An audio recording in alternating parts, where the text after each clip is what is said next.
Hi പ്രിയമുള്ള സുഹൃത്തുക്കളെ, മദ്രസകളിൽ നമ്മുടെ ഖജനാവിൽ നിന്നാണ്, നികുതി പണത്തിൽ നിന്നാണ് എടുത്തു കൊടുക്കുന്നത് എന്ന് മറക്കരുത്. അവർക്ക് മാത്രമേ ആശ്രിതരുള്ളൂ. അതുകൊണ്ട് മദ്രസ അധ്യാപകർക്ക് ശമ്പളം കുറവാണ്. അവരൊരു മതവിഭാഗത്തെ സേവിക്കുന്നവരാണെങ്കിലും അവരെ സേവിക്കാനുള്ള ഭാരിച്ച ഉത്തരവാദിത്വം സാധാരണക്കാരനാണ്. അതുകൊണ്ട് മതമുള്ളവന്റെയും ഇല്ലാത്തവന്റെയും ഒക്കെ നികുതി പണത്തിൽ നിന്ന് എടുത്താണ് മദ്രസ അധ്യാപകർക്ക് ശമ്പളം കൊടുക്കേണ്ടത്. അവർക്ക് ഒരുപാട് ആനുകൂല്യങ്ങൾ കൊടുക്കേണ്ടത്. മദ്രസ അധ്യാപകർക്ക് വീട് വയ്ക്കണം. അവർ മരിച്ചു പോയി കഴിഞ്ഞാൽ ആശ്രിതരായിട്ടുള്ള ആളുകൾക്ക് ജീവിക്കാൻ വേണ്ടുന്ന ക്ഷേമ പെൻഷൻ അതൊക്കെ കൊടുക്കണം. ശരി, അവരുടെ മക്കൾക്ക് പഠിക്കണം, അവരുടെ മക്കൾക്ക് പ്രസവിക്കണം, അവരുടെ മക്കൾക്ക് വിവാഹം കഴിക്കണം തുടങ്ങിയ നിരവധി ആവശ്യങ്ങളെ മുൻനിർത്തിയിട്ടാണ് മദ്രസ അധ്യാപകർക്ക് നമ്മുടെ പൊതു ഖജനാവിൽ നിന്ന് പണം കൊടുത്തുകൊണ്ടിരിക്കുന്നത്. അത് കൊടുക്കുന്നില്ല എന്ന് ഇവർ പറയുമ്പോഴും വ്യക്തമായും നമുക്കറിയുന്ന വസ്തുതയാണ്. ഞാൻ വേറെ ഒരു പിക്ചർ നിങ്ങൾക്ക് കാണിച്ചു തരാം. ഇത് കണ്ടോ നിങ്ങൾ? മദ്രസ അധ്യാപകർക്ക് ഭവന വായ്പ 5 ലക്ഷമാക്കും. നിലവിൽ എത്രയാണെന്നറിയാമോ? 3 ലക്ഷം.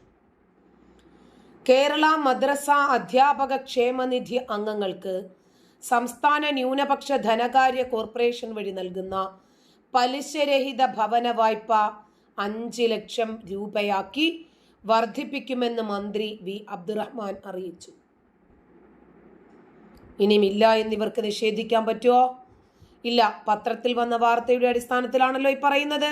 ശരി, മദ്രസ ക്ഷേമനിധി ബോർഡിന്റെ ആകെയുള്ള മാസവിഹിതം എന്ന് പറയുന്നത് 100 രൂപയാണ്. ഒരു മദ്രസ അധ്യാപകൻ 50 രൂപയും മദ്രസ മാനേജ്മെന്റ് 50 രൂപയും ഇട്ടിട്ട് 100 രൂപ. ഇതാണ് മാസവരി സംഖ്യയായിട്ട് അടയ്ക്കേണ്ടത്. കേവലം 5 വർഷം മാത്രം അടച്ചാൽ മതി ഈ പൈസ. പക്ഷേ നിസ്സാര തുക അടയ്ക്കുന്ന ഇവർക്ക് കിട്ടുന്ന ഗുണങ്ങൾ എന്തൊക്കെയാ? 1, 5 വർഷം തുടർച്ചയായി ക്ഷേമനിധിയിൽ തുക അടച്ച ആളുകൾക്ക് പിന്നീട് 60 വയസ്സിന് ശേഷം കൃത്യമായി ആജീവനാന്ത കാലം പെൻഷൻ കിട്ടും. 2, പെൻഷനർ മരണപ്പെട്ടു പോയാൽ അവരുടെ ആശ്രിതർക്ക് ഈ തുക കിട്ടും. 3, പെൻഷനർ ഈ പെൻഷൻ തുകയായിട്ട് നിക്ഷേപിച്ച പണം സമ്പൂർണമായും എപ്പോൾ വേണമെങ്കിലും പിൻവലിക്കാം. 4, ക്ഷേമനിധിയിൽ കുറഞ്ഞത് 2 വർഷമെങ്കിലും തുക അടച്ചിരിക്കുന്ന ആളുകൾക്ക് അവരുടെ പെൺമക്കളുടെ വിവാഹ ധനസഹായമായി 25,000 രൂപ വീതം ക്ഷേമനിധിയിൽ നിന്ന് ലഭിക്കും. 5, SSLC +2 വിഷയങ്ങളിൽ A+ നേടിയ വിദ്യാർത്ഥികൾക്ക് 2000 രൂപ വീതം സ്കോളർഷിപ്പ് ലഭിക്കും. 6, മദ്രസ ക്ഷേമനിധിയിൽ അംഗങ്ങളായിട്ടുള്ള ആളുകൾക്ക് വീട് വെക്കുന്നതിന് ധനസഹായമായി 2.5 ലക്ഷം രൂപ പലിശരഹിത വായ്പ അനുവദിക്കുന്നു. പലിശയില്ലാത്ത ഈ ലോൺ 8 വർഷം കൊണ്ട് അടച്ചു തീർത്താൽ മതിയാകും.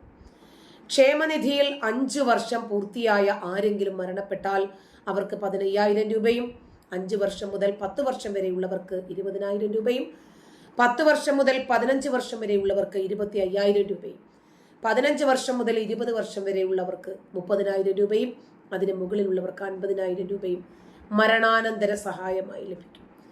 ഇതിനു പുറമെ സംസ്കാര ചടങ്ങുകൾക്കായി ആശ്രിതർക്ക് 3,000 മുതൽ 5,000 രൂപ വരെ വേറെയും ലഭിക്കും.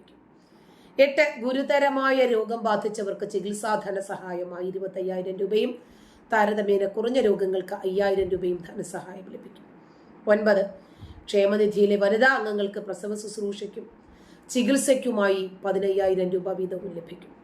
കേവലം 100 രൂപ വീതം 5 വർഷത്തേക്ക് മാസം അടച്ചു കഴിഞ്ഞാൽ എങ്ങനെയാണ് ഇത്രയും ഭീമമായ തുക ആജീവനാന്തകാലം പെൻഷൻ കിട്ടുന്നതെന്ന് ആലോചിച്ച് നോക്കി. മറ്റ് ധനസഹായങ്ങൾ വേറെയും.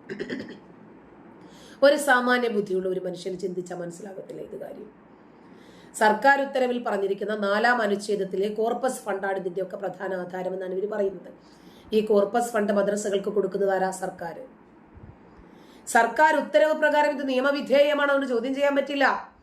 പക്ഷെ പ്രത്യക്ഷത്തിൽ ഇത് ചോദ്യം ചെയ്യപ്പെടാതിരിക്കാനും അത്തരം ചോദ്യങ്ങൾക്ക് പ്രതിരോധം തീർക്കാനും വേണ്ടിയിട്ടാണ് 50 രൂപ വീതമുള്ള ഒരു നിക്ഷേപം വെച്ചിട്ട് ഒരു ക്ഷേമനിധി തട്ടിക്കൂട്ടിയിരിക്കുന്നത്. അതുകൊണ്ട് ഏത് ചോദ്യങ്ങൾ വന്നാലും ഇതൊന്നും കൊടുക്കുന്നത് സർക്കാരല്ല, മദ്രസ ക്ഷേമനിധിയാണ് എന്ന് പറഞ്ഞ് തടിയൂരും. സൺഡേ സ്കൂളിൽ പഠിപ്പിക്കുന്ന അധ്യാപകർക്കോ ഭഗവത്ഗീത പഠിപ്പിക്കുന്ന ഗുരുക്കന്മാർക്കോ പൂജാരിമാരും അച്ഛന്മാരും ഒക്കെ മഞ്ചായി. ഇവർക്കൊന്നും ഒന്നും ലഭിക്കാത്ത സമയത്ത് ഒരു പ്രത്യേക പെൻഷൻ പരിരക്ഷയും ക്ഷേമനിധിയും എങ്ങനെയാണ് മുസ്ലിങ്ങൾക്ക് മാത്രം, ഇസ്ലാം മതം പഠിപ്പിക്കുന്നതിന് വേണ്ടി മാത്രം മുസ്ലിം അധ്യാപകർക്ക് കിട്ടുന്നത്? ഇസ്ലാം മതം പ്രചരിപ്പിക്കണം. മദ്രസ അധ്യാപകർ ഭാഷയൊന്നുമല്ലല്ലോ സ്കൂളുകളിൽ പഠിപ്പിക്കുന്നത്. ഒരു സെക്യുലർ ഭരണഘടനയുള്ള രാജ്യത്ത് ഇത് നീതിയുക്തമാണോ എന്ന് ചിന്തിച്ചിട്ട് പ്രതികരിക്കാൻ സാധിക്കുന്നവർ അവരുടെ അഭിപ്രായമെങ്കിലും ഒന്ന് രേഖപ്പെടുത്തിയേക്കണേ. ഇനിയും ഇത്രയും പണം ചിലവഴിച്ച് പബ്ലിക്കിന്റെ നികുതി പണം ഉപയോഗിച്ച് ഇവരെ മദ്രസ കുട്ടികളെ പഠിപ്പിക്കുന്നുണ്ടല്ലോ, ശരി, അവർ സുരക്ഷിതരാണ്. മദ്രസകളിൽ ഈ കുട്ടികളെ നമ്മൾ പണം കൊടുത്ത് ശമ്പളം കൊടുത്ത് ഇവർക്ക് ഒരുപാട് ആനുകൂല്യങ്ങൾ കൊടുത്ത് ഇരുത്തിയിട്ടുണ്ടല്ലോ. ഈ കുഞ്ഞുങ്ങളുടെ വേഷവിധാനത്തെക്കുറിച്ച് നമുക്ക് പറയാൻ പറ്റില്ലല്ലോ. ഈ കുഞ്ഞുങ്ങളുടെ ശരീരത്തിന്റെ മുഴുപ്പ് കാണിച്ചിട്ടല്ലല്ലോ ഈ മക്കൾ ഇവരുടെ മുമ്പിൽ പോയിരിക്കുന്നത്. അല്ല, ആകെ മൂടിയ കറുത്ത ചാക്കുകെട്ടിനകത്താണ് ഈ മക്കൾ പോയിരിക്കുന്നത്. ഇനി അവരുടെ നഗ്നത കണ്ടിട്ടാണ് ഉസ്താദുമാർ കയറി പിടിച്ചത് എന്ന് പറയാൻ പറ്റാത്ത വിധത്തിൽ. അപ്പോൾ അവിടെയും കുട്ടികൾ സുരക്ഷിതരല്ല എന്നതിന്റെ അർത്ഥം എന്താണ്? കേരളത്തിൽ മദ്രസ പീഡനത്തെ കുറിച്ചുള്ള വാർത്തകൾ അത് അസ്വാഭാവികതയൊന്നുമില്ല. കാരണം നിരവധി വാർത്തകൾ ഇതുമായി ബന്ധപ്പെട്ട് വളരെ റെഗുലറായി തന്നെ മലയാളികൾ മാധ്യമങ്ങളിലൂടെ വായിക്കുന്നുണ്ട്. അതിനെ ജില്ലകളോ അല്ലെങ്കിൽ താലൂക്കുകളോ ഒന്നും പ്രശ്നമല്ല. കേരളത്തിൽ അങ്ങോളം ഇങ്ങോളം ഇത്തരത്തിൽ മദ്രസകളിൽ പീഡനം നടക്കുന്നു, മദ്രസകളിൽ കൊലപാതകം നടക്കുന്നു, മദ്രസകളിൽ ആത്മഹത്യ നടക്കുന്നു. ഇത്തരം വാർത്തകളെല്ലാം നമ്മൾ നിരവധി തവണ റിപ്പോർട്ട് ചെയ്തിട്ടുള്ളതാണ്. ഇന്നിപ്പോൾ കൊല്ലത്ത് നിന്നും ഷൊർണൂരിൽ നിന്നും 2 മദ്രസ അധ്യാപകരാണ് അറസ്റ്റിലായിട്ടുള്ളത്. ഈ 2 മദ്രസ അധ്യാപകരും പ്രായപൂർത്തിയാകാത്ത കുട്ടികളെ ലൈംഗികമായി പീഡിപ്പിച്ചതിന്റെ പേരിലാണ് പോക്സോ കേസിൽ പിടിയിലായിട്ടുള്ളത്. കൊല്ലത്ത് പ്രായപൂർത്തിയാകാത്ത പെൺകുട്ടിയെ പീഡിപ്പിക്കാൻ ശ്രമിച്ച മദ്രസ അധ്യാപകൻ കാട്ടുപുതുശ്ശേരി മുതിയക്കോണം സ്വദേശിയായ നവാസിനെയാണ് പോലീസ് പിടികൂടിയത്. മദ്രസയിൽ പ്രായപൂർത്തിയാകാത്ത പെൺകുട്ടിയെ നവാസ് ലൈംഗികമായി പീഡിപ്പിക്കാൻ ശ്രമിക്കുകയായിരുന്നു. ഈ മാസം 13-നാണ് കേസിനാസ്പദമായ സംഭവം നടന്നത് എന്ന് പോലീസ് പറയുന്നു. നവാസിനെ കോടതിയിൽ ഹാജരാക്കി റിമാൻഡ് ചെയ്തു. മറ്റൊരു സംഭവം നടന്നത് ഷൊർണൂരിലാണ്. ഷൊർണൂരിൽ അല്പം പഴയ കേസാണ്. പ്രതിയെ പിടികിട്ടി. ആ നവാസിനെ ഒന്ന് നിങ്ങൾ നോക്കിക്കേ.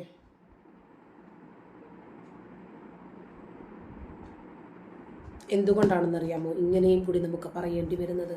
ഇവന്മാരെ സംബന്ധിക്കുന്ന വാർത്തകൾ മുഖ്യധാരാ മാധ്യമങ്ങൾ മുക്കുന്നത് കൊണ്ട് ഇവന്റെയൊക്കെ പേര് പറയില്ല, ഇവന്റെ ഒന്നും ഫോട്ടോ കൊടുക്കില്ല. കാരണം എന്താ? പുറം ലോകം അറിഞ്ഞു പോകത്തില്ലേ? നമ്മൾ മലർന്നു കിടന്ന് തുപ്പുന്നത് പോലെയല്ലേ ഞമ്മന്റെ ആളുകളുടെ കുറ്റങ്ങളും കുറവുകളും തന്നെ പറയുന്നത്.